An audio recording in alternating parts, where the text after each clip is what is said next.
Olá, meus amigos, minhas amigas do Reflexões Psiquiátricas, boa noite. Daniel, boa noite. Marcela, boa noite. Nós estamos começando um Reflexões Psiquiátricas com uma convidada super especial, Dr. Henry. Aqui eu vou colocar uma música muito interessante para a gente começar, que chama I Giornali Femminili.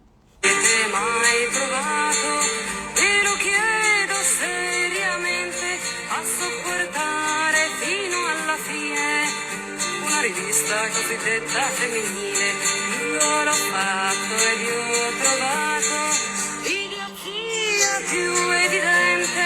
Música italiana falando o quanto as mulheres são atingidas por um preconceito. Chegou a Juliana. Juliana, eu separei uma música para você.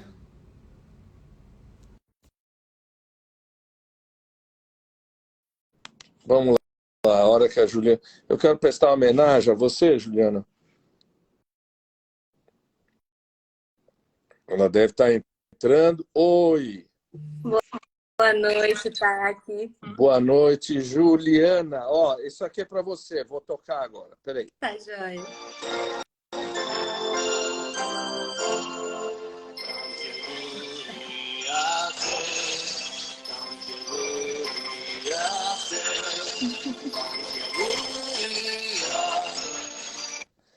Bom, Obrigada. você é uma giovanota, né, ainda, então, ainda está feliz de fazer aniversário, não está? Um pouco menos, cada ano um pouquinho menos. É. Olha, Esse ano eu confesso que eu estava querendo pular, assim, para mim já tá bom.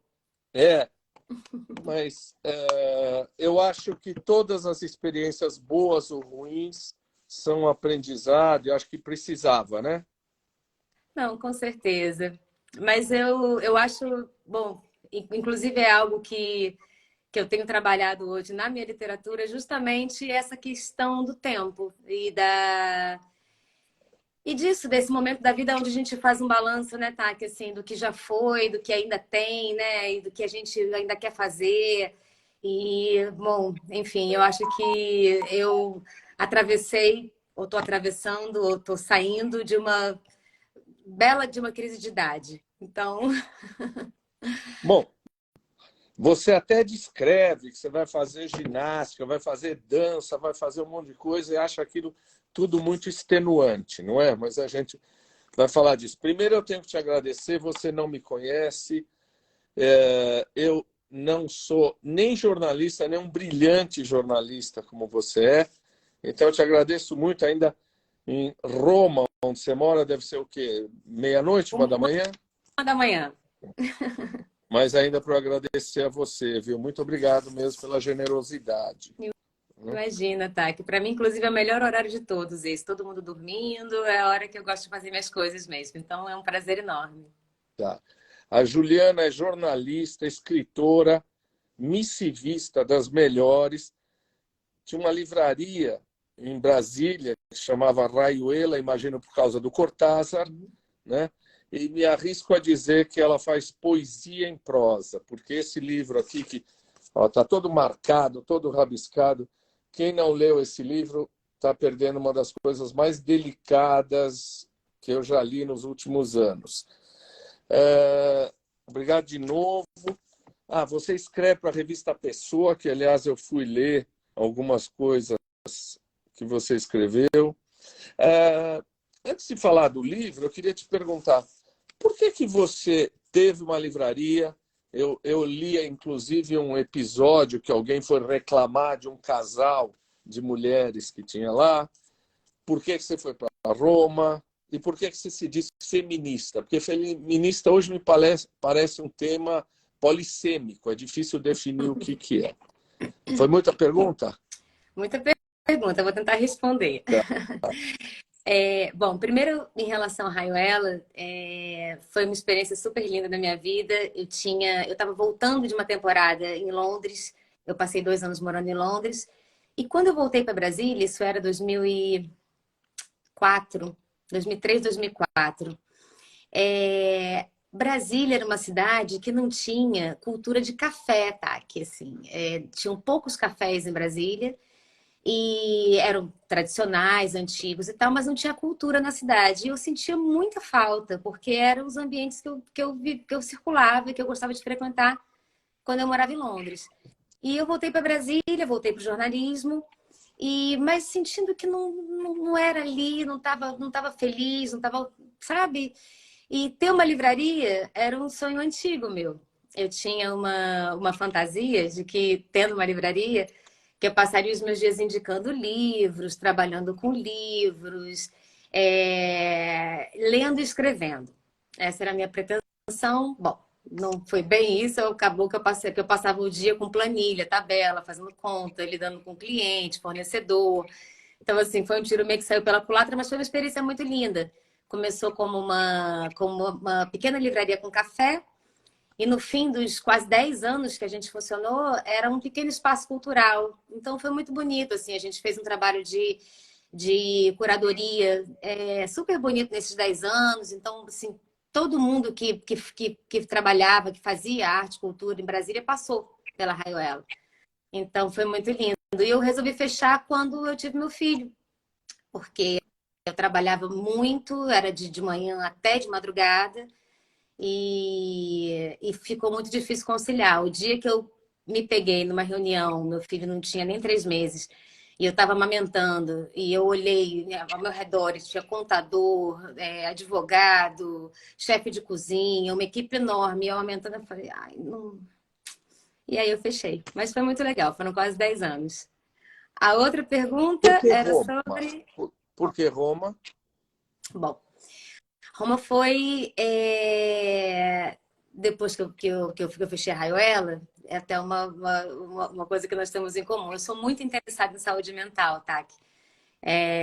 Eu fiz um longo tempo de formação em psicanálise, não terminei, enfim. Mas trabalhei 2 anos com saúde mental. Trabalhei numa clínica para dependência química e saúde mental. Eu mesma faço análise desde os meus 21 anos, mais de 2 décadas. E então eu tava trabalhando com isso, estudando, fazendo formação, trabalhando na clínica. Quando meu companheiro apareceu uma chance de ocupar um posto na FAO. O meu filho era pequenininho, tinha 2 anos, e a gente veio. Inicialmente era uma temporada de 2 anos, e eu tinha achado bom também, porque eu comecei a trabalhar muito cedo, então achei que, de novo, né? Vou me dedicar à literatura, só à literatura. Eu tô sempre querendo me dedicar só à literatura e nunca dá certo. E foi assim que eu vim para Roma. E aí, depois que a gente veio para Roma, o Brasil descarrilhou. A gente veio para cá em 2014, né? No ano do 7-1. E aí, depois do 7-1, foi aquele ladeira abaixo. A gente teve o golpe, depois a eleição do Bolsonaro, e ficou difícil de voltar. Aí, minha segunda filha nasceu aqui. Enfim, assim, voltar para o Brasil é mais do que um desejo, é quase uma meta, assim. Eu estou sempre voltando para o Brasil, mas não consegui voltar ainda, uma hora dá certo. Mas é por isso que eu estou em Roma. E você é uma pessoa extremamente intelectualizada, escreve muito bem, você tem muitas fumaças literárias aí, mas você nunca deixa de lado o seu papel de mãe, né? Eu vejo fotos suas com Gael e com Anitta, não é isso? Isso. Você cita no livro, no, nas suas matérias na Pessoa, você fala das crianças. E tem uma coisa do livro que eu queria te perguntar.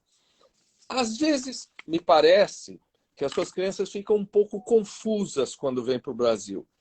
Elas não entendem direito se elas são italianas, se elas são brasileiras, o que lado, o que é aqui. Elas têm um pouco essa ambiguidade em relação à vir ao país? Tem. Esse também é um tema que é muito persistente para mim, porque eu acho que, por serem filhos de dois brasileiros, eles seriam, de certa forma, brasileiros, assim, visceralmente brasileiros, ainda que nunca tivessem pisado no Brasil. Porque a língua familiar deles é o português, a gente só fala português entre a gente. os nossos hábitos, a comida que a gente come em casa, a música que a gente escuta, as nossas referências, o nosso senso de humor, enfim. Então, eu acho que para as crianças, eu inclusive já me culpei muito por isso, eu acho que eu deixo de herança uma certa sensação de desterro, porque eu sou muito identificada com o Brasil. Os meus filhos falam italiano muito melhor do que eu. Eles vivem a cultura desse país de uma maneira que eu jamais vou ser capaz de viver, porque é outra relação, né? Enfim, as referências deles estão sendo criadas aqui, as minhas não foram. Então, assim, eles não podem eles não podem falar de mim sem falar do Brasil. Então, eu sou e sempre serei a mãe estrangeira enquanto vivemos aqui. Eles têm uma mãe estrangeira, ponto. Isso faz com que, de certa forma, eles também se sintam um pouco estrangeiros.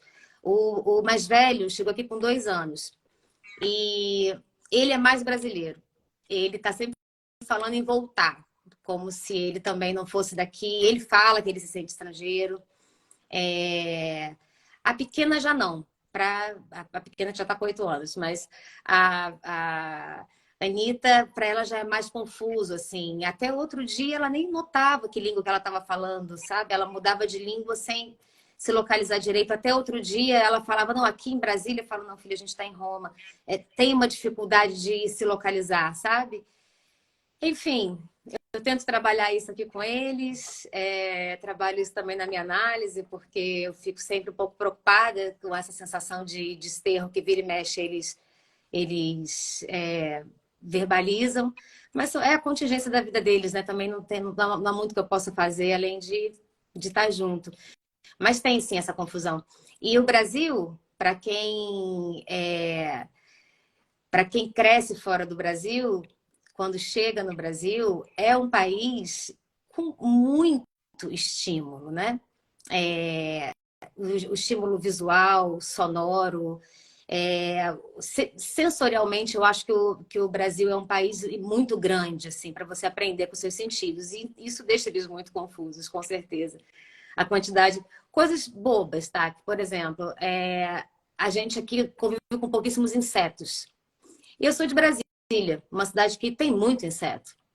Então, para mim, formiga, besouro, mosquito, mosca, lagartixa, enfim, todos esses bichinhos para mim, são animais que convivem com a gente no dia a dia. Os meus filhos chamam atenção quando vê uma formiga, sabe? Eles chegam na casa da minha mãe, uma lagartixa parece que é um dinossauro. Então, assim, é muito para os sentidos. Eu sinto que sempre que eles voltam do Brasil, eles voltam mais maduros. Isso é uma coisa muito interessante de observar. Assim, eles crescem quando eles vão para o Brasil.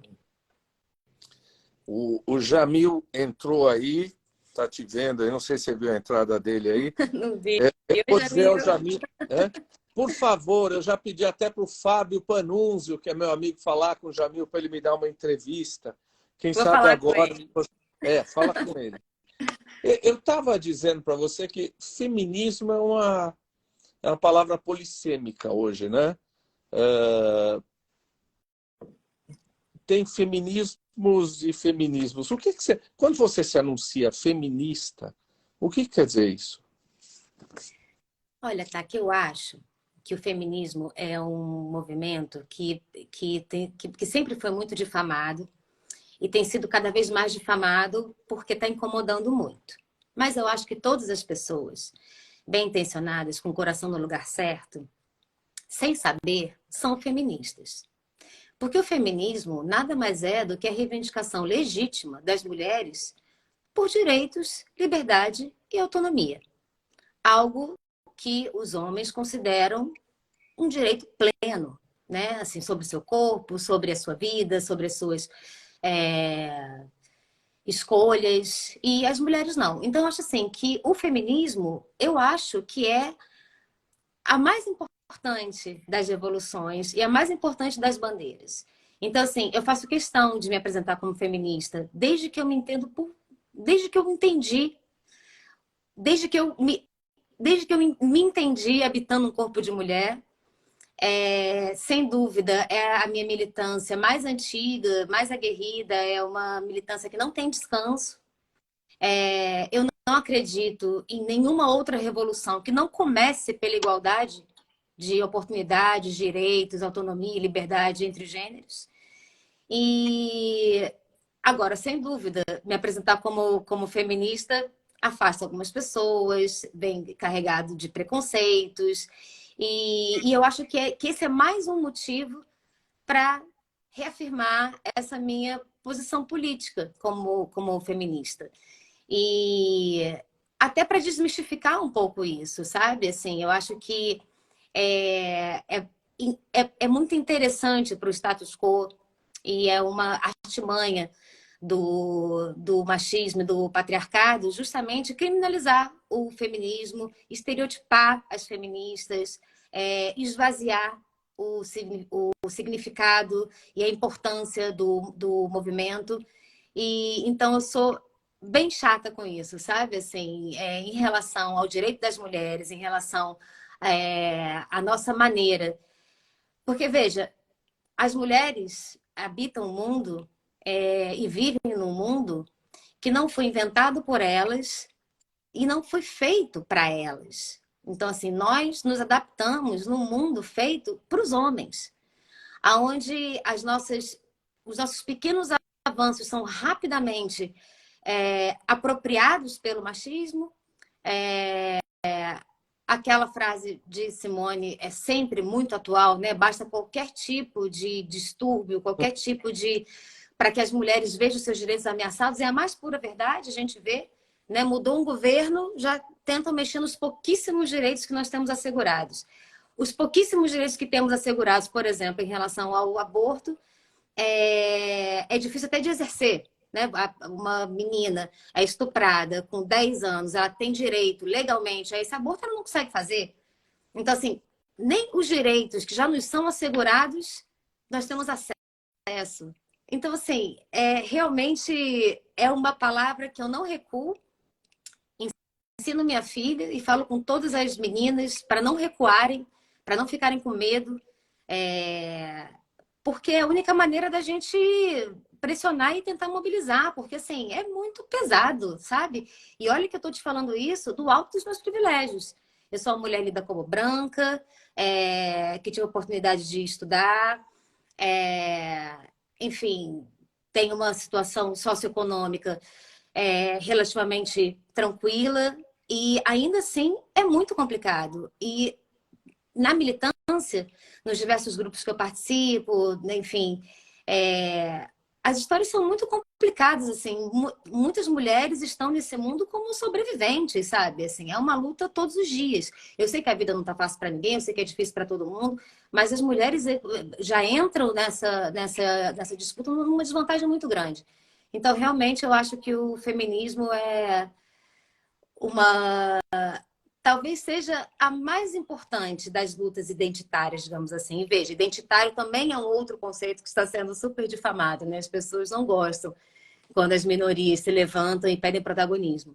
Então, então quanto mais difamam, quanto mais incomodam, para mim é mais sinal de que estamos no caminho certo. Tenho entrado em muitas brigas ultimamente, muitas discussões de muita gente do nosso campo, do campo progressista, das esquerdas, que acham que a luta identitária atrapalha, que acha que a gente tem que voltar a falar de lutas de classe. Mas eu Uhum. sempre me pergunto, né? Assim, as pessoas acham que essa classe pela qual nós, os esquerdistas e progressistas, lutamos, é feita de quem? Né? Se não são de mulheres, de pretos, de pobres, de gays, de trans, esses grupos que, em geral, homens brancos, cis, hétero, cheios de boas intenções, né? Defendem tanto, querem poder falar por si próprio. E aí incomoda, até os homens bons. Eu conheço muitos amigos do meu espectro político que dizem que o feminismo é simplesmente um desdobramento da luta de classes, que seria diversional, abrir um outro flanco quando tudo é luta de classes. Mas acho que você deixou claro. No livro, eu vou recomendar para as pessoas, nesse trecho, A Juliana tem uma coisa muito poética quando ela olha para o Gael que está no carro dela e ela pensa que esse menino um dia tem que levar essa luta junto, né? Tem que ser um dos homens que leva essa luta junto. Você, esquerdista e feminista, escapou, imagino que escapou de todos os bispos neopentecostais aqui. Ninguém correu atrás de você com uma cruz querendo te excomungar, não? Você conseguiu fugir disso? Eu consegui fugir disso. Eu tenho uma família muito católica, tá? Que, assim, eu tenho uma família extremamente religiosa. Então, assim, eu acesso todos os sentimentos que vêm junto com a moral judaico-cristã. Eu tenho muito respeito pela fé dos outros, apesar de ser uma agnóstica, mas eu tenho muito respeito pela fé dos outros.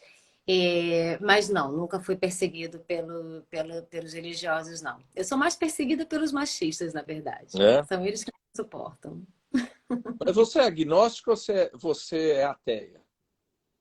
Eu sou agnóstica. Para eu ser ateia, eu teria que ter muita certeza da não existência de Deus. Eu não tenho certeza de absolutamente nada. Estou aberta para o mistério. Você sabe que eu acho que o agnóstico é o ateu com cagaço, com medo de que exista alguma coisa. Pode ser. Pode É, ser. É que eu não tenho certeza, assim. Eu não consigo falar Deus não existe. Quem sou eu, assim? Mas também não consigo falar que existe. Então, assim, eu estou aberta. Eu gostaria muito que existisse, na verdade. Eu acho uma pena que as coisas acabem e, enfim, que a gente acabe. Então, eu gostaria muito. Quando o meu companheiro morre de medo de espírito, tem medo dessas coisas e tal, eu sou louca para ver um espírito. Eu sempre falo, se tiver, apareça. Se tiver um fantasma, que venha. que venha para o seu lado, porque eu morro de medo também. Eu não, queria muito ter uma prova, uma confirmação de que há mais. Eu ia adorar. Você estava falando de mulheres, eu tinha uma pergunta posterior, mas o Karl Rock diz assim: o que é que você acha de mulheres que votam contra a igualdade salarial? Acho que a gente pode estender essa pergunta. O que você acha de mulheres que viram tudo o que aconteceu, que viram como a mulher foi tratada nesses 4 anos e continuam... Tem gente que fica me xingando aqui de esquerdopata, etc. Mulheres que continuam apoiando esse nefasto que está aí. Você entende uma mulher que vota contra os seus próprios direitos? Eu acho que não tem como. É muito difícil entender, mas eu acho que não tem como a gente generalizar. As mulheres votam contra os seus direitos por conta disso. Porque eu acho que existem 1 milhão de razões que podem fazer as mulheres, algumas mulheres, inclusive, militarem contra os seus próprios direitos. A questão da religião é muito forte, tá? Essa questão da obediência, do papel da mulher dentro da família, dentro da casa. Algumas mulheres se sentem, por incrível que pareça, protegidas por esse lugarzinho que dão para elas, onde elas mal podem se mexer, mas ao menos é um lugar de proteção. Outras, que eu acho que são as piores, eu acho que elas votam contra os seus direitos e, enfim, são antifeministas, se declaram antifeministas, porque são muito identificadas com outros preconceitos. Em geral, essas mulheres, elas estão numa situação privilegiada. Elas acham que não precisam do feminismo. Elas acham que não são vitimadas pelo machismo. Algumas dessas, em algum momento da vida, vão sofrer alguma violência, alguma agressão, aonde elas vão assustar. Algumas vão olhar com mais carinho para o feminismo, porque vão perceber que só ali elas são acolhidas. E outras não. Então, assim, mas o feminismo é inclusive para elas, inclusive para as antifeministas. Nós brigamos, inclusive, para que essas mulheres tenham o direito, inclusive, de se declararem não feministas. Então, assim, é muito complicado entender. Agora, veja, nesse último episódio, onde as mulheres votaram contra a equiparação salarial entre homens e mulheres, elas não estão incluídas nesse grupo que vai ser prejudicado pelo voto delas, né? Porque elas têm equiparação salarial. Então, assim, eu acho que muitas vezes muita gente da direita, né? Quando alguma mulher faz alguma besteira, não sei o quê, cadê as feministas, cadê as feministas? Eu não acho que uma mulher feminista tenha que ter a adesão imediata a uma outra mulher, às ideias dessa outra mulher. Não tem que sair automaticamente na defesa de uma mulher porque ela é mulher. Não é disso que se trata. Existem mulheres péssimas, como existem homens péssimos. Existem mulheres egoístas, como existem homens egoístas. Existem até mulheres abusadoras, veja só, em muito menor número, mas também existem. Então, assim, não é um alinhamento imediato. Não é porque uma Damares é mulher que eu tenho que ter alinhamento imediato com ela. Não é porque uma... como é o nome? A que saiu correndo atrás do cidadão armado, eu esqueci. A Zambelli. Te amo espanhola. Como é que é o nome dela? Não é porque a Zambelli Isso. se candidatou que eu tenho que votar nela. Enfim, não é disso que se trata. Quando a gente fala de sororidade, a gente não está falando de alinhamento imediato. Então, assim, é difícil de entender.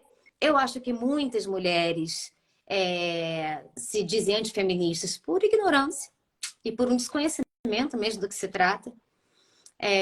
Outro dia, aonde que eu li isso?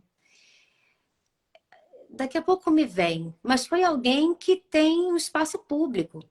Não, mentira. Olha onde foi, tá? Que foi a propaganda de um curso de extensão em psicologia e psicanálise, aonde uma das professoras, para apresentar o módulo que ele ia dar, falou que o feminismo era o contrário do machismo e que nenhum dos dois movimentos faziam bem para a sociedade. Veja, assim, é uma professora que está divulgando um curso falando que o feminismo é o contrário do machismo. Então, assim, ainda existe muita ignorância do que é o feminismo, do que é a luta feminista. Claro que não existe só um feminismo, existem tipos de feminismo. Mas todos eles, todos os feminismos, estão debaixo de um guarda-chuva de reivindicação de direitos. Então, se você é mulher ou se você é um homem bem intencionado, progressista, que acredita, com valores humanistas, você não pode ser contra a luta das mulheres. Isso não faz o menor sentido. Então, as mulheres que estão ouvindo a gente, cuidado com esse papo de que mulher vota em mulher. Mulher vota em mulher, em algumas mulheres, né? Porque tem muita mulher aí que está dando tiro contra a humanidade como um todo, né? Não é só contra as mulheres, contra o humanismo. Bom, pergunta óbvia. Como e por que ao Brasil com amor? Bom, quando a gente começou a conversar, eu até coloco isso no prefácio do livro. A gente estava trocando muita figurinha, eu e Jamil, e dividindo um pouco as nossas angústias de estar longe do Brasil, e era muito angustiante, tá? Durante a pandemia, principalmente aqui na Itália, vendo todo o esforço que estava sendo feito para evitar as mortes, para evitar o contágio, e olhar para o Brasil e ver completamente abandonado, sem política nacional, assim, era de uma angústia muito grande, porque a nossa família está no Brasil, os nossos amigos estão no Brasil, os nossos amores estão no Brasil. O Brasil é o país que eu ainda quero levar meus filhos para viver. Então, assim, era inacreditável acompanhar o que acontecia com o Brasil daqui. Então, a gente trocava muita figurinha, conversava muito, trocava informação, perguntava como estava e tal, não sei o quê. E aí, um dia, já me falou, a gente tinha que escrever alguma coisa juntos. Eu conto isso no livro, né? Eu achei que fosse aquela coisa bem carioca, que a minha família é Passa do lá em Rio. casa. Passa lá em casa. Passa lá em casa. Mas não, ele tinha um projeto e a gente resolveu se inscrever. Então a gente começou sem pauta prévia, sem combinado. Eu não participei da escritura dele, ele não participou da minha. Tirando o fato de que as cartas eram enviadas por e-mail, todo o Ah, resto, sei. elas não eram pelo correio, eram por e-mail. Mas todo o resto a gente obedeceu à liturgia da carta. A gente não combinava nada, a gente não participava, a gente mandava as cartas prontas já. E assim foi. E aí, quando a gente foi pensar no título, na verdade, fui eu, Jamil e a Mirna, que é dona da revista Pessoa. E a gente tinha algumas sugestões e tal. E foi ela, na verdade, que falou: eu gosto de ir ao Brasil com amor. E aí ficou. e algumas, não sei se todas as cartas, mas algumas cartas eu vi já sendo publicadas na revista Pessoa, né, antes. Pessoal, o livro tem a delicadeza do prefácio do professor Renato Janine Ribeiro, maravilhoso. E eu ia te perguntar isso, quer dizer, eu já estava vendo você na rua, esperando o postino chegar. Cadê a carta? Cadê a carta do Jamil? Eu ia dizer que é tão anacrônico quanto maravilhoso. Mas tudo bem, você perverteu o papel do e-mail, né? Você usou o e-mail como carta. E quanto tempo demorava um para responder ao outro? Então, o Jamil é uma máquina de trabalho, né? Então, ele respondia as minhas cartas muito rapidamente. Eu não. Na verdade, eu não respondo nada rapidamente. Eu pegava a carta, eu lia, passava uns dias com ela, pensando no que escrever. Em geral, quando a carta do Jamil chegava, já tinha duas ou três coisas que eu tinha pensado. Ah, eu vou escrever isso para o Jamil e anotava. Então, meu processo é bem lento. E assim, eu sempre escrevi muita carta, tá? Aqui. E lembra quando a gente escrevia cartas? Muitas vezes a gente não terminava a carta de uma vez, né? A gente estava escrevendo uma carta. Né? Ah, eu estou te escrevendo uma carta. A gente falava isso, né? Eu estou escrevendo uma carta para fulano. Então, foi assim que eu escrevi. Eu estava sempre escrevendo uma carta para o Jamil. Em geral, entregava como tudo que eu entrego no deadline, em cima do lance. Porque é assim que eu fico com o texto até o último minuto. Até o último minuto eu estou mexendo, estou olhando, estou escolhendo, é um inferno. Eu ouvi uma tolice aqui no meu Instagram, tanto que eu reagi muito negativamente, mas era uma pessoa, e eu imagino que você já tenha ouvido isso, dizer que você e o Jamil, a expressão moderna, o lugar da fala de vocês é muito confortável. Está na Suíça, está na Itália, você olha, parece o panorama visto da ponte, né? Uma coisa assim distante.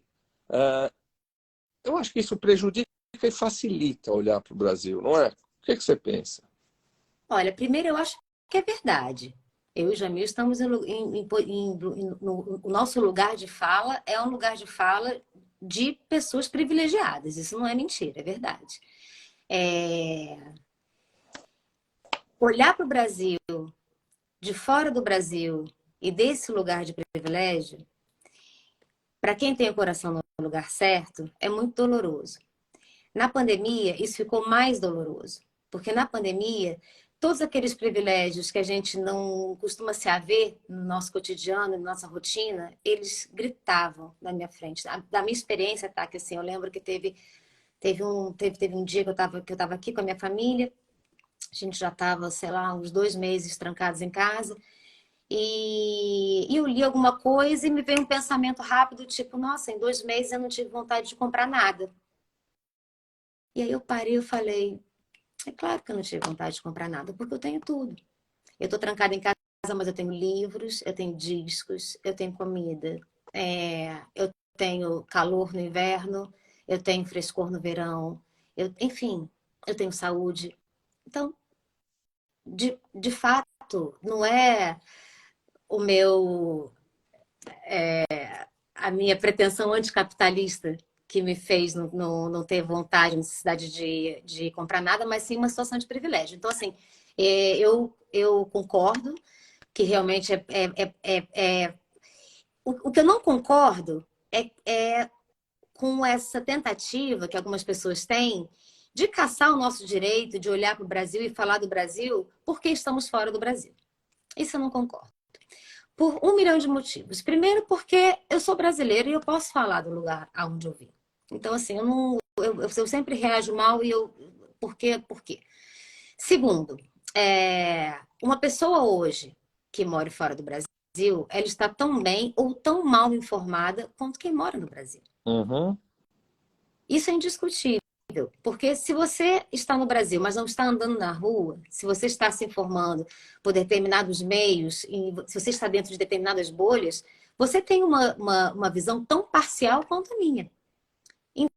Então, assim, é uma crítica que eu aceito a fala de que é muito fácil falar do Brasil, da posição de privilégios que vocês estão. Porque é verdade, estamos em posição de privilégio. Mas eu não aceito ter o meu direito de falar do Brasil, de pensar o Brasil, de escrever sobre o Brasil, de sofrer pelo Brasil, de lutar pelo Brasil, porque eu estou fora do Brasil. Isso não. Esse discurso que busca desqualificar o que vocês falam é muito covarde. Eu... Mas, em geral, vem de quem, né? Vem da onde também? Quem está em Miami também, né? Exatamente. Exatamente. Assim, é isso. Eu escutei isso várias vezes. Em geral é assim, é criticando, é questionando o lugar da minha fala. Mas eu sempre volto à provocação, né? E qual que é o lugar da tua fala? Né? Assim, o que é que você defende? Quais são as suas pautas? Contra que direitos vocês militam? Porque no Brasil agora a gente tem esse fenômeno, né, de pessoas que militam contra direitos. Eu acho isso uma loucura. Mas enfim, mas essa crítica existe, essa provocação existe.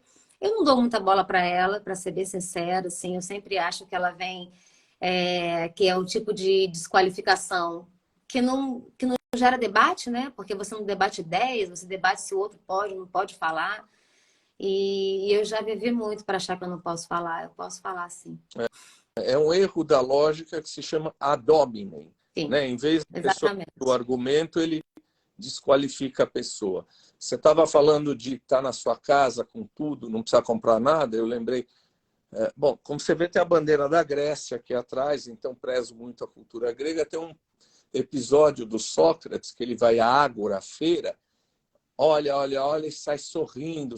Aí perguntam para ele por quê. Ele fala assim, estou sorrindo porque, veja, de quanta coisa eu não preciso. Né?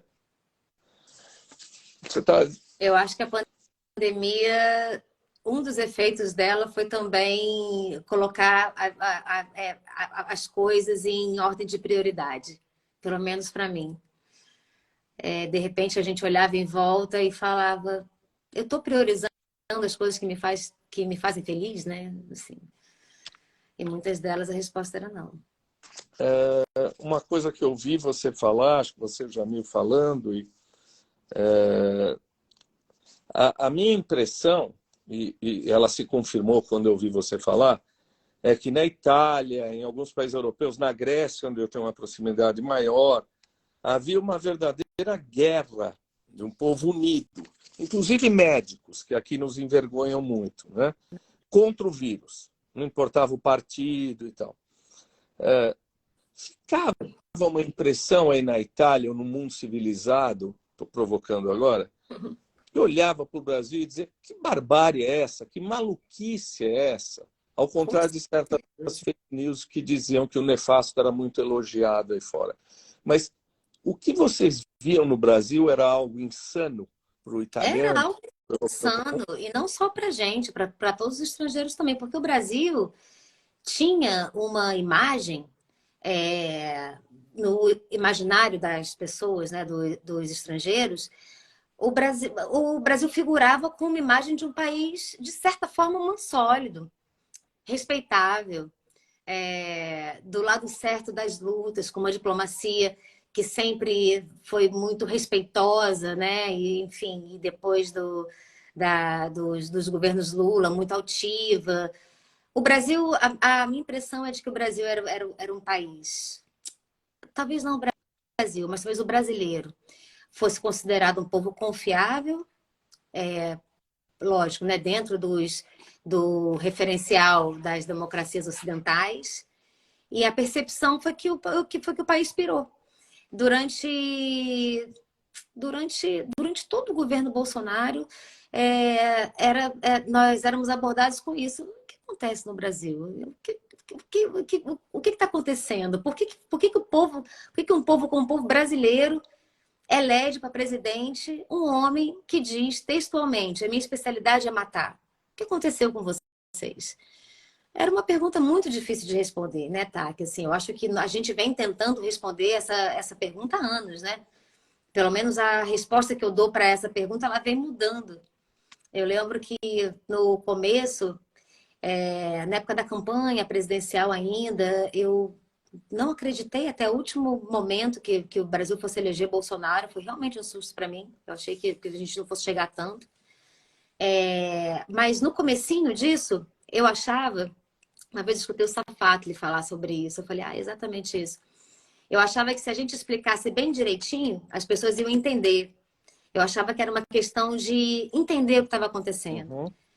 E durante muito tempo eu escrevi e conversei e briguei para tentar explicar para as pessoas quem era aquele personagem, o que estava acontecendo, porque eu achava que era uma questão de entender. Depois, eu comecei a achar justamente o contrário. Não, as pessoas entenderam tudo, estão escolhendo isso.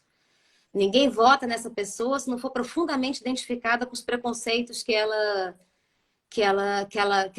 fala, que ela acredita. Não, quem vota, quem votou, não há nada que falte saber, não há nada que falte explicar. Todo mundo sabe do que se trata e é uma escolha consciente. As pessoas estão votando nesse discurso. Eu fiquei um bom tempo pensando sobre isso. No último 7 de setembro, antes da eleição, eu estava em Brasília.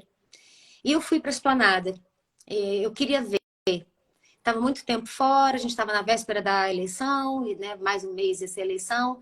E eu queria ver, eu queria estar no meio deles, eu queria ver o que estava acontecendo. E fui para lá. Bom, eu encontro uma esplanada dos ministérios lotada. E veja, eu frequento manifestações na esplanada desde os meus 13 anos, então assim, eu sei quando está cheia, ela estava muito cheia. Lógico, tinha os doidos de sempre, tinha os fascistas de sempre, tinha o pessoal com faixa pedindo AI-5, pedindo intervenção militar, tinha de um tudo. Tinham pessoas com evidente transtornos mentais, mas também tinha, tá, que muita gente que estava esperançosa, que tinham aquele presidente que me causa repulsa e nojo como um herói, como um cristão, como um homem bom, como alguém que estava fazendo por eles. E eram pessoas, algumas delas, uma coisa que eu ouvia muito, não, não sei o quê, mas o povo... Não, tinha trabalhador, tinha preto, tinha mulher, tinha... Enfim, era uma parcela muito grande de gente como a gente. Capazes de gentilezas. Como eu estava lá meio que disfarçada, né? Não estava de verde e amarelo, porque também não é para tanto, mas eu estava no meio deles, eu fui tratada com gentileza, eu fui tratada com respeito, me ajudaram. Então, assim, eu voltei de lá muito, enfim, achando que os bolsonaristas não são uma massa homogênea de fascistas e de gente mal, gente ruim, gente... Não, sabe? Que tem de tudo ali. E mais de 50 milhões de eleitores. Então, assim, eu acho que a gente precisa de entender o fenômeno melhor, voltar a conversar com essas pessoas, tentar trazer para o nosso campo. Não os fascistas, os irrecuperáveis, não estou falando disso, mas tem muita gente, sim, que está ali. Olha, né, no 7 de setembro, eu vi o que é a tal da narrativa, essa palavra tão bonita que foi deturpada pelo bolsonarismo. Ali eu vi muita gente que está... Eu vi o que é estar dentro de uma outra narrativa. Aquele personagem que estava ali na frente não era o mesmo para mim, para aquelas pessoas. Os pontos da fala dele, aonde eu me pego e aonde eu me arrepio e aonde eu penso que não pode, para essas pessoas são detalhes menores. Elas se pegam em outras coisas que para elas são importantes. Então, assim, eu acho que o nosso campo, a gente tem que parar de olhar e de escutar essas coisas como se fosse tudo muito engraçado. Não tem nada de engraçado. A gente tem que parar de olhar com nojinho para os religiosos do Brasil, para os evangélicos, para os católicos. A gente precisa de voltar os olhos para essa população que está tão suscetível assim a esse discurso de ódio e preconceituoso e ultra-religioso, porque está muito abandonada, tá? Sabe? Porque é muito ignorante. Porque não tem um outro lado. Eu vou te contar uma história, se você me permite, que exemplifica bem o que eu estou falando. a minha família é muito grande. E tem origem no subúrbio do Rio, onde a maior parte ainda vive. E a maior parte é bolsonarista, ou era, né? Agora vários já abandonaram o bolsonarismo, mas uma parte muito grande é. E uma vez, lá no comecinho, eu estava numa discussão num grupo de família, com tios, primos e tal. Como voto vencido, absolutamente. E aí um primo meu, no dia seguinte dessa discussão, ele me gravou um áudio de dentro do banheiro da casa dele, aonde dava para se ouvir os tiros, o tiroteio. E ele falava: e agora, prima? Eu estou dentro do banheiro da minha casa com a minha família, com os meus filhos e com a minha mulher. Não sei que horas eu vou conseguir sair para trabalhar, porque está tendo mais um tiroteio lá fora. Como é que você resolve isso aí? Se não pode atirar na cabecinha, se tem que ir para os direitos humanos, o devido processo legal, a reforma de base, a educação, tudo aquilo que você falou ontem. Mas o que eu faço agora, na hora de sair de casa? Então, assim, eu não tive resposta para ele. Eu não tenho resposta para isso. Não sou uma especialista em segurança pública. Realmente, nessa hora, eu me sinto muito envergonhada porque eu estou falando de um lugar de muito privilégio para gente que não sabe se volta para casa depois. Então, assim, eu acho que nosso campo precisa de parar para oferecer soluções rápidas para esses problemas e que não sejam incompatíveis com os nossos valores humanistas. Ah, Juliana, qual? Não sei, tá? Que a gente tem que parar para resolver isso, porque desde que eu me entendo por gente, eu moro num país violento. Desde que eu me entendo por gente, existem balas perdidas. Eu fiz uma fala aqui em Roma, tem mais ou menos um mês. A gente estava falando de Marielle e tal, para uma plateia que era basicamente de italianos. E a gente começou nossa fala com uma das mulheres que estava na mesa comigo, explicando para a plateia o que era bala perdida. Uhum. E eu estava prestando atenção nela, contando, pensando, que loucura isso. Porque para essas pessoas que estão escutando a gente, é uma loucura pensar que você pode estar andando na rua, que o seu filho pode estar jogando bola, que você pode estar saindo da padaria e levar um tiro, tá? Isso não acontece aqui. No entanto, isso não é uma coisa de agora. Desde que eu me entendo por gente, os brasileiros morrem de bala perdida. E são sempre os mesmos brasileiros. A bala perdida, ela só é perdida em determinados territórios das cidades. Então, assim, o nosso campo, nós já governamos o Brasil, né? Durante 4, 8, quantos anos foram ao todo? 12, não? 12, 16. Acho que foram 6. Sim, 16. quase. Quase 16. E nós continuamos morrendo de bala perdida. Então, assim, de fato, tem uma queixa e uma demanda que é legítima, de gente que está nos subúrbios do Brasil, nas periferias, nas comunidades, nos morros, nas favelas, e que governo após governo não vem solução para conseguir viver minimamente em paz, com mínima dignidade.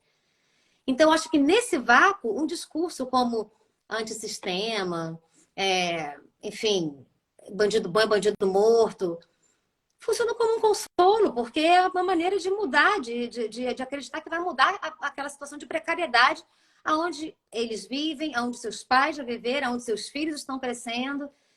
Então, assim, eu acho que há muito trabalho para ser feito. Me preocupa muito, porque a gente já está chegando no meio do primeiro ano do mandato do Lula. A gente sabe muito bem que daqui a 2 anos a gente já vai estar falando de eleição de novo. E nós temos, assim, respostas urgentes para dar para a sociedade, para afastar o risco de uma volta da extrema-direita daqui a 3 anos.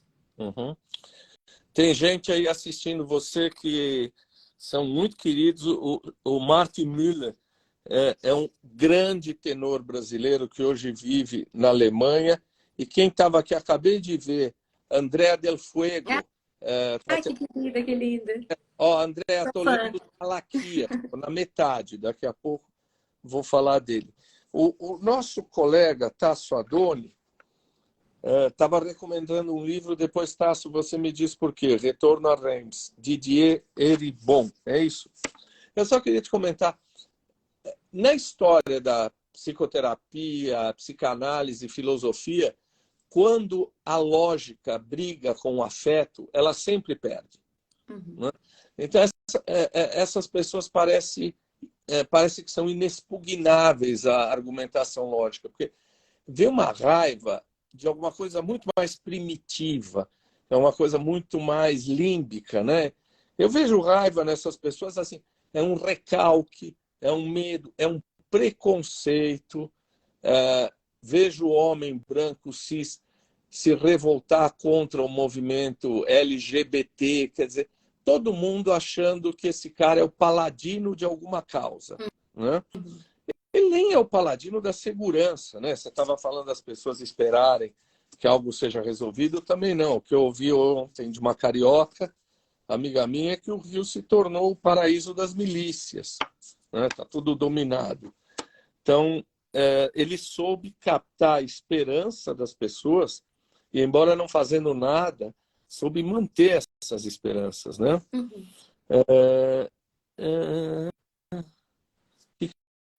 A questão é essa. Ele se propõe a ser especialista em matar pessoas invisíveis. Tem que bater, tem que matar, engraçada gritaria, raiva, mãe da covardia, legal. Tem um capítulo, nós já falamos um pouco de mulher, mas tem um capítulo que acho que o Jamil provoca aí, depois você fala de misoginia, de corpo feminino, fala do sangramento como constituinte da identidade das mulheres. É o mesmo capítulo que termina com a poética manifestação ao Gael. Essa coisa do corpo da mulher, já falamos um pouco de feminismo, mas eu queria voltar a isso. O corpo que sangra, essa é uma questão muito relevante para as mulheres, deveria ser pelo menos, né? Não, ela é muito relevante porque nós sangramos a vida inteira, todos os meses. E esse fato que está ligado também à maternidade e às contingências do corpo feminino é simplesmente ignorado pelo sistema. O sistema ignora que metade da população mundial existe sangrando. E as mulheres também são muito cedo, tá, apartadas do seu corpo. Outro dia eu estava conversando com uma amiga e a gente estava lembrando, né, que desde que nós somos muito jovens, nós somos ensinadas a lavar nossa calcinha no banheiro, no banho, né? A gente lava a nossa calcinha. Por trás disso, tem uma coisa de que é sujo, é impuro, é vergonhoso, a gente está sempre tendo que se esconder. Os homens não estão nem aí, pegam a cueca e jogam num cesto de roupa suja. Assim, as mulheres lavam essas cuecas. No entanto, a calcinha feminina é uma coisa que ou ela está num registro do fetiche, né, da fantasia, ou ela está escondida, como se fosse impura, como se fosse suja, como se fosse indigna. Então, assim, eu acho que a intimidade da mulher, ela só é aceita quando ela está a serviço do patriarcado. Porque quando a mulher... Porque nós somos muito bem orientadas desde muito jovens. Se nós queremos um lugar ao sol dentro do patriarcado e do sistema, é assim, o sistema nos dá acesso ao mercado de trabalho e hoje em dia, né, ao voto, enfim, em tese nós podemos ocupar espaços que tradicionalmente foram masculinos, mas as letras miúdas é assim, contanto que você seja um homem. Essas são as letras miúdas. Contanto que você não sangre, contanto que você não engravide, contanto que seu filho não fique doente, contanto que você não tenha que sair mais cedo para a reunião da escola dele, contanto que você arrume alguém para cuidar do seu filho, enquanto você está... Enfim, as crianças, as mulheres continuam engravidando, as crianças continuam nascendo, e as mulheres têm que agir, se quiserem o seu lugar ao sol, como se filhos não tivessem. É uma conta que não fecha. E a única maneira de fechar essa conta é você pegar uma outra mulher para tomar conta do seu filho. É sempre uma outra mulher. E é um ciclo que não tem fim. Então, assim, eu acho que uma parte da luta feminista passa por uma afirmação do nosso corpo. De não ter vergonha do nosso corpo, de não ter vergonha da expressão da nossa sexualidade, de não pedir licença, sabe, tá? Que a gente pede licença demais. As mulheres estão sempre pedindo licença. Licença para falar, licença para se expressar. Tudo numa mulher é feio, inadequado. Enfim, eu sou filha de uma geração que teve que se masculinizar muito para conseguir o lugar ao sol. A geração da minha mãe é uma geração de mulheres que ganhou o mercado de trabalho, mas o custo pessoal disso foi muito grande, porque elas mal puderam criar os filhos, por exemplo. Eu sou de uma geração que fomos criadas por babás, que fomos criadas por empregadas, as privilegiadas, porque nas comunidades, nas favelas, nos subúrbios, as crianças ainda são, né, muito largadas, muito deixadas. Então, assim, nós não temos ainda. Campanha após campanha, as mulheres estão reivindicando o básico, que é creche para os seus filhos. E a gente ainda não tem uma situação de creche para todas as crianças. Isso é o mínimo, é o básico. E a gente continua lutando por creche, sabe? Assim, aquele episódio nefasto dos absorventes que o Bolsonaro negou. Veja, isso é pura expressão de desprezo. Porque é algo barato, é um direito inconteste, atrapalha o funcionamento do próprio sistema, as mulheres não terem absorvente quando estão menstruadas. E o presidente, e o ex-presidente fez isso por pura expressão do desprezo dele pelas mulheres e pelos seus corpos. Veja, se algo do tipo tão fundamental tivesse sido feito contra os homens, eles não terminavam o mandato, Tac. Uhum. É assim, se os homens fossem vitimados, como as mulheres são, se os homens andassem nas ruas, podendo ter o seu corpo violentado na proporção, na frequência com que as mulheres andam nas ruas, a gente já tinha tido uma revolução. Então, assim, a situação da mulher, a gente naturaliza o risco que a gente corre. Não é natural. É por isso que o feminismo, para mim, é uma luta, é a mãe de todas as lutas. Porque é metade da população mundial, justamente a metade responsável pela perpetuação da espécie. E nós somos caçadas. Porque é isso que nós somos, caçadas. Porque a mulher pode estar morta que ela é violentada. Ela pode estar em coma que ela é violentada. Na época que saiu aquele vídeo que as enfermeiras fizeram de um anestesista estuprando uma mulher que, enquanto ela dava à luz, ela estava parindo. Eu achei aquilo uma das cenas mais grotescas e mais absurdas que eu já vi em toda a minha vida. E qual não foi a minha surpresa no desenrolar desse caso? Eu não vou lembrar o número agora, mas existe registro desse tipo de crime, de mulheres sendo estupradas dentro de maternidades do Rio de Janeiro, no número, eu não me lembro agora, mas era tipo 10 por mês, 11 por mês. Ou seja, é um crime recorrente. Não foi aquele enfermeiro, enfim, monstro, doente, machista, estuprador. Não, é um tipo de crime que acontece nos hospitais brasileiros, que são mundiais. Então, assim, que isso, sabe? E aí a gente fala de cultura do estupro e muitos homens se doem.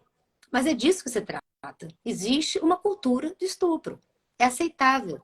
Porque se não fosse aceitável, como não é aceitável você violar o corpo masculino, a gente já tinha tido uma revolução. Você certamente vai lembrar também mais do que isso. Algumas religiões não cumprimentam a mulher porque ela pode estar impura, né? Menstruada. Eu fico pensando que num país civilizado, e você pode me dizer da Itália, talvez, um cara que fala, você lembra da grosseria com a Patrícia Campos Melo, quando ele falou que ela quer o furo, né? Qualquer coisa desse gênero. Quando ele falou para Maria do Rosário alguma coisa do tipo, você nem merece ser estuprada. Isso é algo que a gente tolera, que a gente acha engraçadinho e que depois o cara vai assumindo um papel muito maior dentro da República. Mas uma coisa dessas não seria tolerada em outro país, né? Tá aqui, olha, eu vou te falar que, infelizmente, o noticiário italiano, ele é muito parecido com o brasileiro. O espanhol também, o português também. A gente escuta com a mesma frequência os mesmos crimes, muda só a língua. Eu gostaria de falar que esse é um problema brasileiro, mas não é não. A Itália é um país também muito machista, tem um movimento feminista forte, organizado, mas ainda assim tem muito caso de feminicídio, abusos, e também tem, aqui na Itália principalmente, políticos que falam verdadeiros absurdos. Então, assim, não é verdade que aqui a política e a sociedade é super evoluída e igualitária, enquanto no Brasil nós somos bárbaros, não é verdade. Mas, ainda assim, Bolsonaro é tão rasteiro, é tão vil, que até na extrema-direita horrorosa europeia ele causa espanto. Não é que não tem aqui, mas é porque realmente as coisas que o Bolsonaro diz, assim, aqui olhando de longe, antes da eleição, que o Brasil elegeu o Bolsonaro, eu pensava, gente, ele não é só um homem ruim, sem escrúpulos, um mau político, um ignorante, tosco. Não, ele é um vilão. Porque o que é um vilão clássico, né? Nas histórias em quadrinho, nas histórias infantis? O vilão, ele não é só o cara que faz o mal, ele é o cara que defende o mal, né? O vilão, que a gente está acostumado, ele não só faz o mal, como ele fala em nome do mal. Ele defende o mal. Ele fala, eu sou do mal e o mal vai ganhar. Essa coisa bem maniqueísta, bem e mal. Pois nós elegemos um homem que era um vilão. Era do mal, defendia o mal, dizia que a especialidade dele era matar, que tinha que mandar o opositor numa democracia para a ponta da praia, que mulher tinha que ganhar menos do que homem, que se tivesse um filho gay, que preferia morto, que se referia a pessoas negras de uma maneira animalizada, falando de, em vez de peso, falando Arroba, né? Uma arroba. arroba, exatamente. Enfim, nós elegemos o vilão. Isso era muito incompreensível para mim, do tipo, porque nós somos socializados de uma forma a torcer para o bem, a estar do lado do bem, a querer que o bem ganhe, né? Assim. E, no entanto, o Brasil elegeu um vilão. Não era só, era um vilão, uma pessoa que se colocava do lado do mal, defendia o mal. No entanto, ele é visto por uma grande parte dos seus eleitores como um cristão, uma pessoa boa. Eu sou infiltrada em vários grupos bolsonaristas, sabe, Tati? Assim, do Telegram e tal. Depois que nós ganhamos a eleição, eu me dei um descanso um pouco, mas durante os 4 anos do governo Bolsonaro, eu estava bem dentro desses grupos. E é isso, é outra realidade mesmo, sabe? As fake news são... elas têm uma capacidade tremenda de convencer, porque é tudo muito simples, né? Eles pegam um assunto complexo e é de A a B, é uma linha reta. Então, assim, eles dão um caminho lógico, fácil, facilmente assimilável e reproduzível para explicar e para defender o que eles defendem. Então, assim, é isso. Elegemos o vilão e agora nós temos que voltar a estabelecer os parâmetros do que é aceitável e repactuar. voltar a estabelecer esses parâmetros. O que é aceitável e o que não é aceitável. Por isso eu acho tão importante que não tenha anistia, que nós levemos até o julgamento, a condenação, se for o caso, e a prisão de todos que cometeram crimes no governo Bolsonaro. Principalmente os crimes relacionados à pandemia. Porque eu acho que se a gente... Olha, tá, que isso que eu estava falando, de ter visto aqui, de ter participado da pandemia aqui.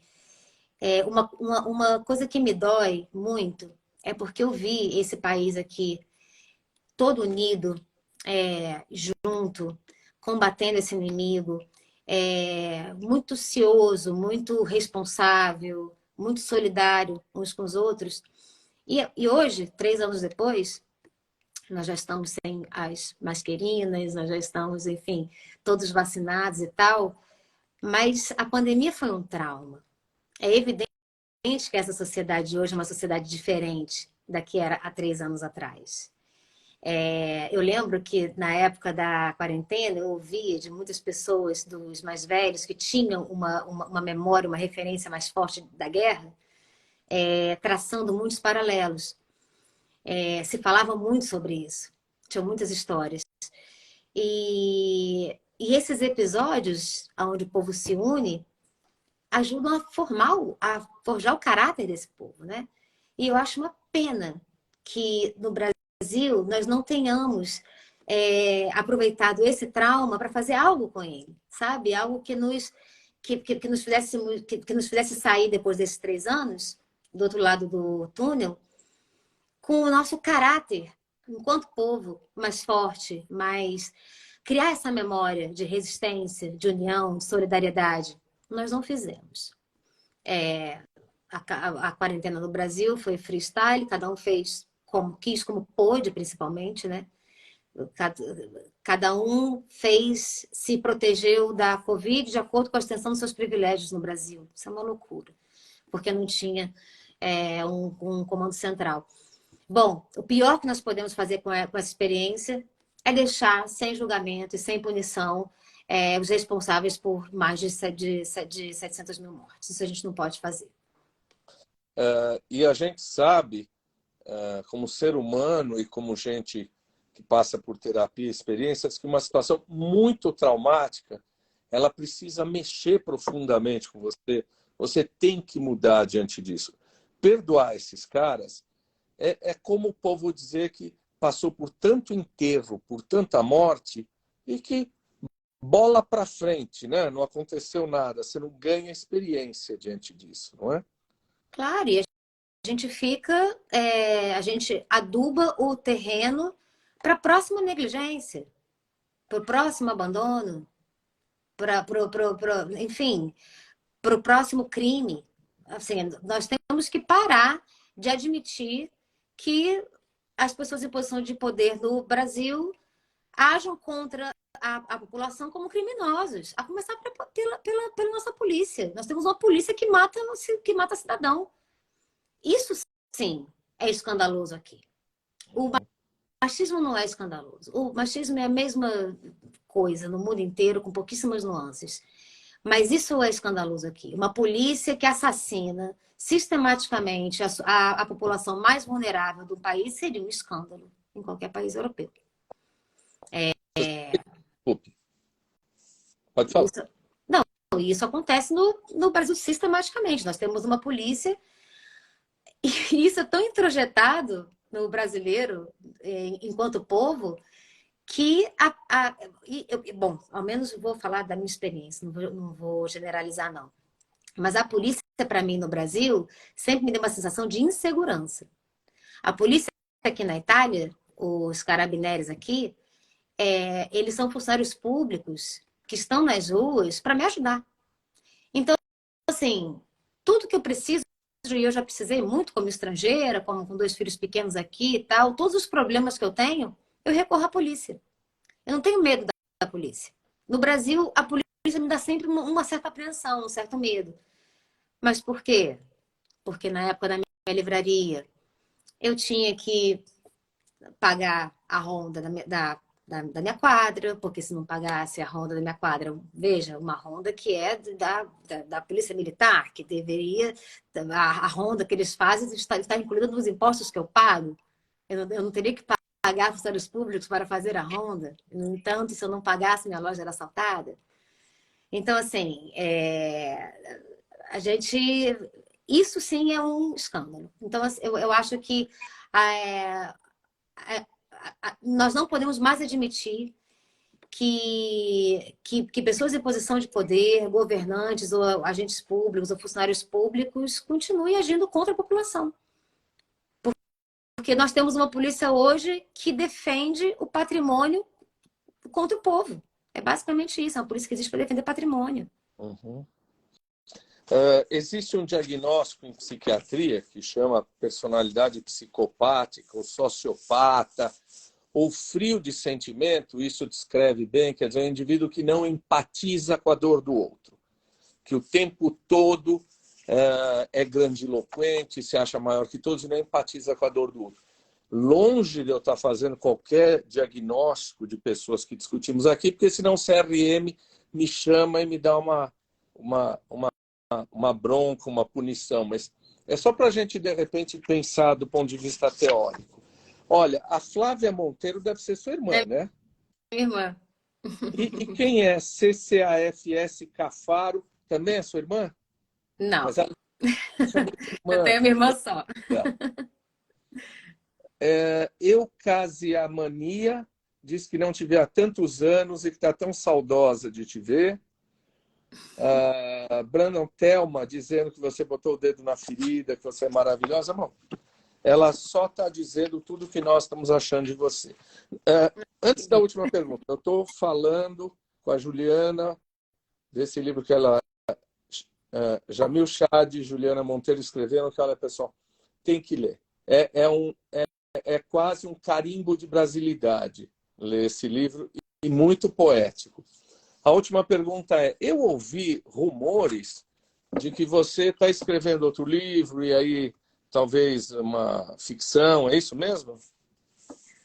Tá, eu sou uma pessoa que desde que eu aprendi a ler e escrever, eu estou sempre escrevendo um livro. Sempre. Mas agora eu estou no final da escritura desse romance. Ele deve sair no comecinho do ano que vem. Pelo menos é o meu desejo, é o que eu espero. É um livro que, não por acaso, ele é ambientado na pandemia. Talvez tenha sido a minha tentativa de elaborar essa experiência, esse trauma. É uma ficção, é um romance. Enfim,